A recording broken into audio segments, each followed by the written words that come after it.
Good morning and welcome to ABC News Ghana. This is ABC Headlines. I am Khadijah Issifu. Coming up in the headlines, President John Mahama has called for renewed diplomatic engagement between the economic community of West African states and the Sahel countries that have recently withdrawn from the regional bloc, urging leaders to prioritize dialogue and unity over isolation. The Supreme Court is set to hear an application seeking to quash the judgment of the Tamale High Court that announced the Kwandai parliamentary election today. Meanwhile, the National Democratic Congress expresses optimism in overturning latest poll projecting a win for NPP's Matthew Nyindam.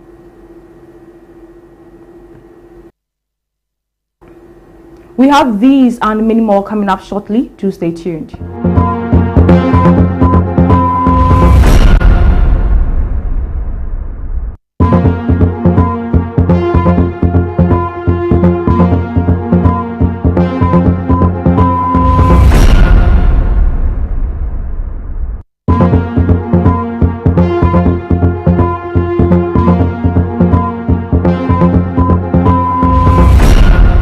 We're streaming live on YouTube. Now to the details.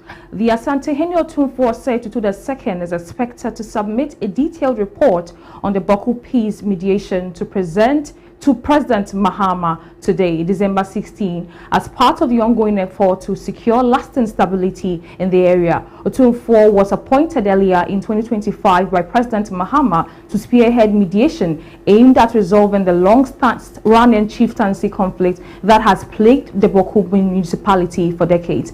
The mediation process commenced in April, with the Asantehene holding separate consultations with leaders and representatives of the rival factions to lay the groundwork for dialogue and confidence building.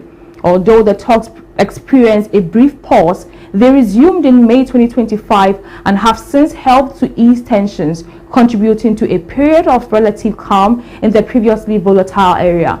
The report to be presented to the President is expected to highlight progress made so far, outline key challenges, and offer recommendations to guide the next phase of government intervention toward achieving sustainable peace in Boku. Meanwhile, the Ghana Armed Forces say security presence in the area has been reinforced to maintain law and order as mediation efforts continue.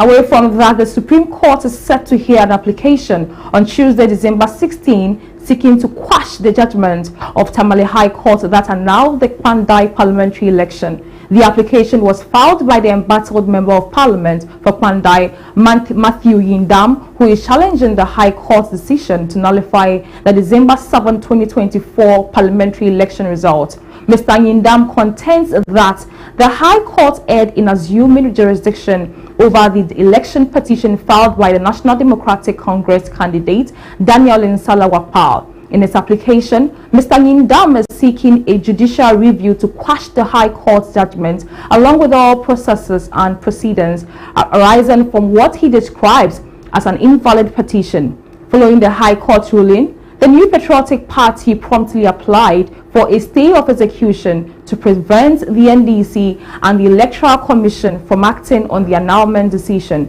pending the outcome of the Supreme Court's proceedings.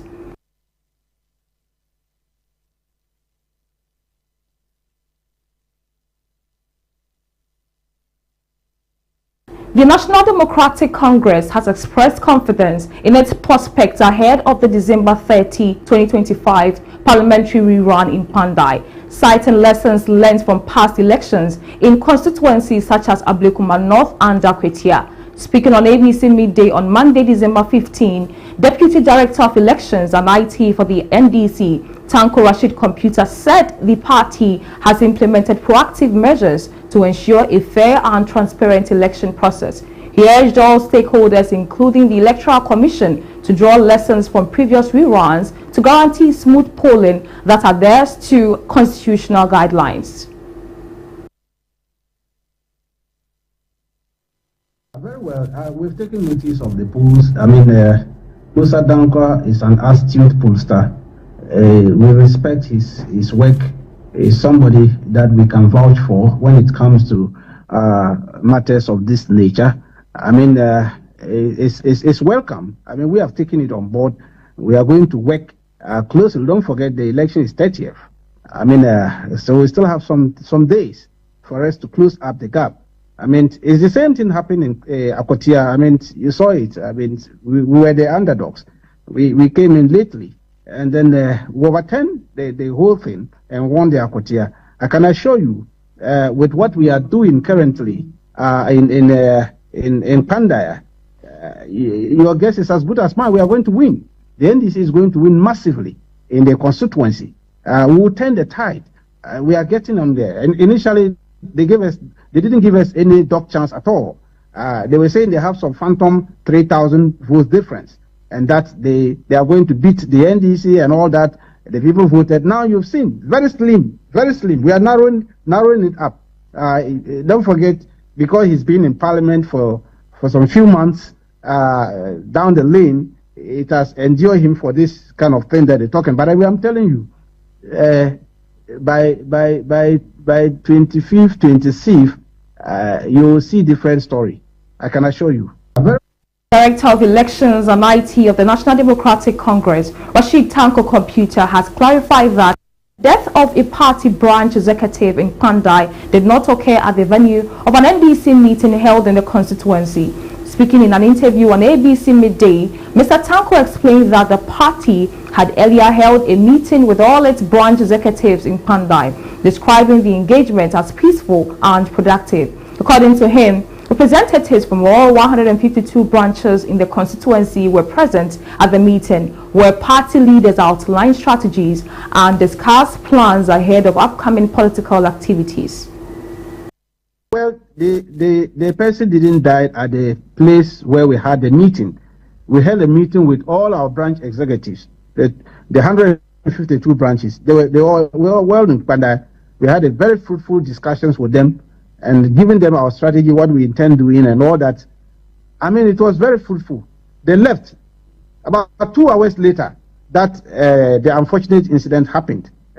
Told he was attacked by bees in some compound somewhere. And then very, very unfortunate. We are commiserating with the family. I mean, we are feeling their pain. I mean, this is a time he should be there with us to do this work. He's one of our branch executives. It didn't happen at the meeting, not at the meeting ground. The meeting finished 2 hours later that this unfortunate incident happened. Now, away from that, the National Service Authority has revealed that its internal investigations uncovered irregularities in the system, resulting in the flagging of 8,105 personnel on the National Service. According to the authority, 1,850 of these individuals have investigation relevant investigative bodies. In a press briefing on Monday, December 15, the Director General of the authority, Ruth Della Sedo, explained that in 3 tertiary institutions.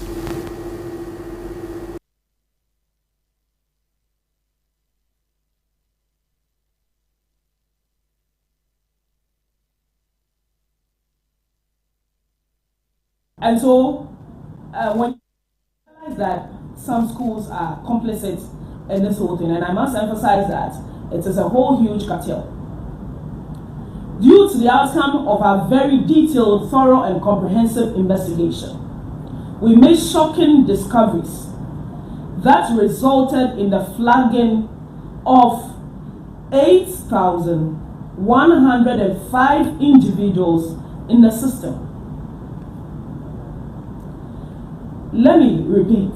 We made a shocking discovery that resulted in flagging 8,105 individuals in the system, and 1,840 individuals have been completely suspended, pending conclusion of further investigations by the security agencies. The investigations uncovered a number of serious irregularities being perpetuated in 3 tertiary institutions: University of Development Studies, UDS, Ghana Communications Technology University, Akenton Apia-Minka University of Skills Training and Entrepreneurial Development. The outcome of the investigation: 10 members of staff from the various institutions have been arrested and are under investigations with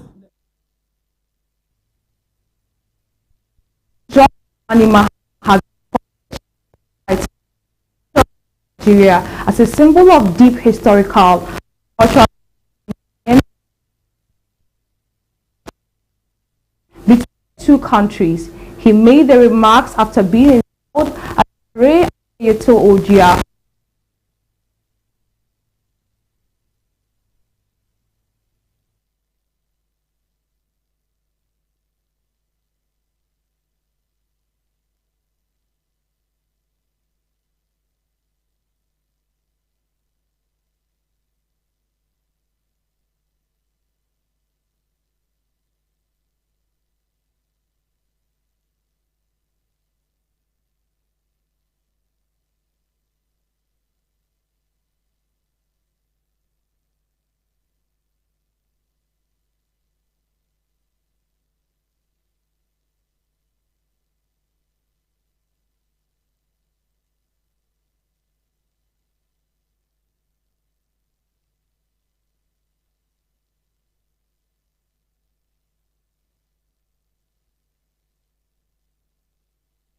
behalf.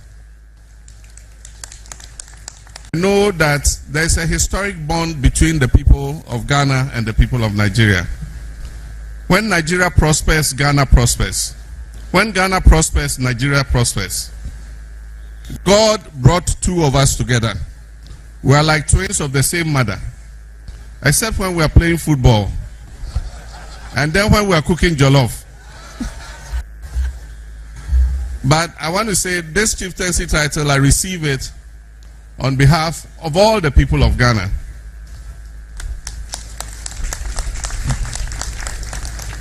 It will further cement the relationship between us. And as Oni said, my stepmother of blessed memory, I received this chieftaincy title on her behalf. Hajia Nusrat Balogun. At a point in time when my father had to come into exile, I had just finished university, and it was decided that one of us should come and stay with him. And so I was dispatched to come and keep him company. And so for several years I lived in Nigeria.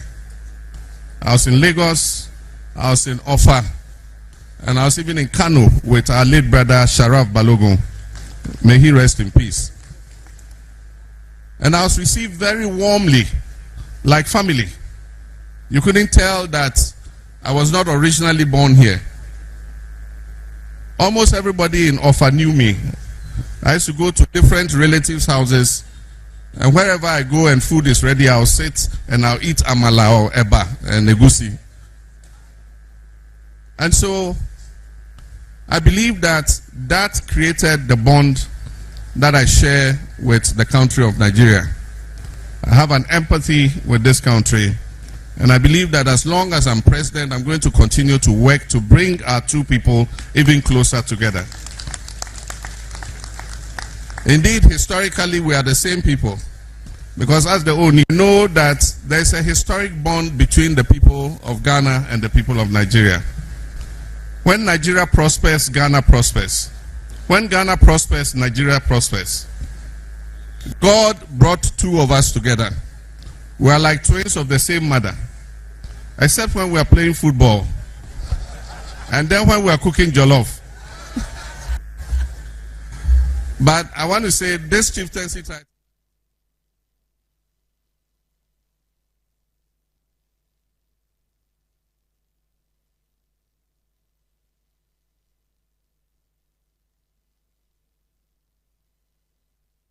he said,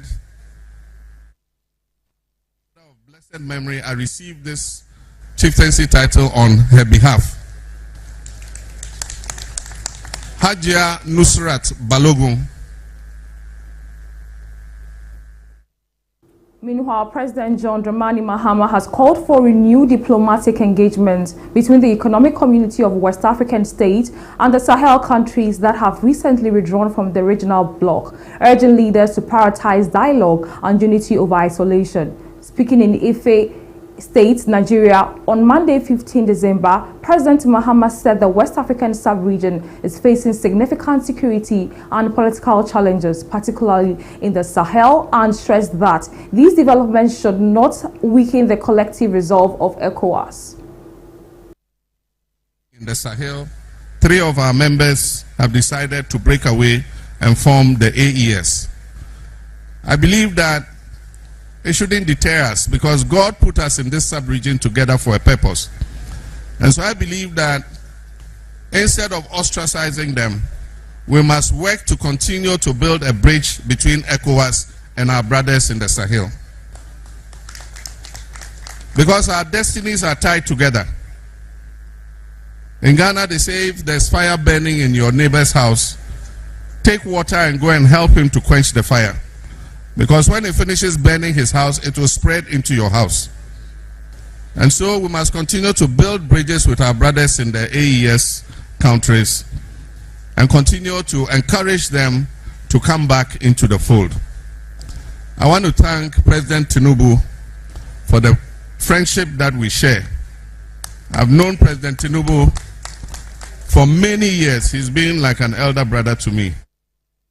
Away from that, prices of petroleum products are expected to decline marginally at the pumps from today, December 16. The projection is contained in the latest outlook report by the Chamber of Oil Marketing Companies, which guides pricing decisions by oil marketing companies. The price of petrol is expected to fall by between 1.64% and 3.89%, bringing the pump price per litre to about 12 cedis 90 pesos, according to the Chamber of Oil Marketing Companies. The expected reduction has been influenced mainly by declining prices of finished petroleum products on the international market.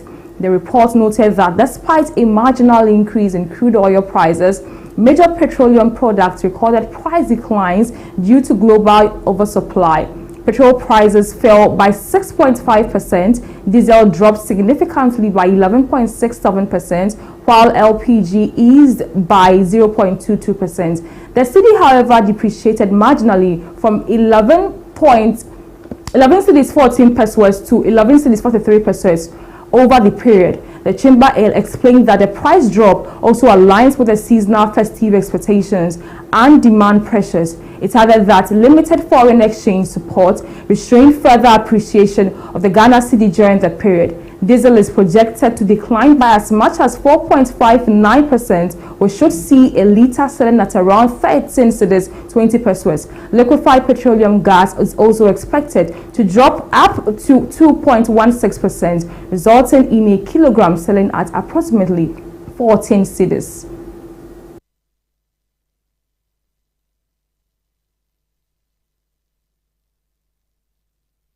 That's how we wrap up with the headlines this morning. For more news, visit our website at www.abcnewsgh.com and follow us on our socials at abcnewsgh_. ABC in the Morning with Abna Mantik comes up next. I am Khadijah Issifu. Have a nice day.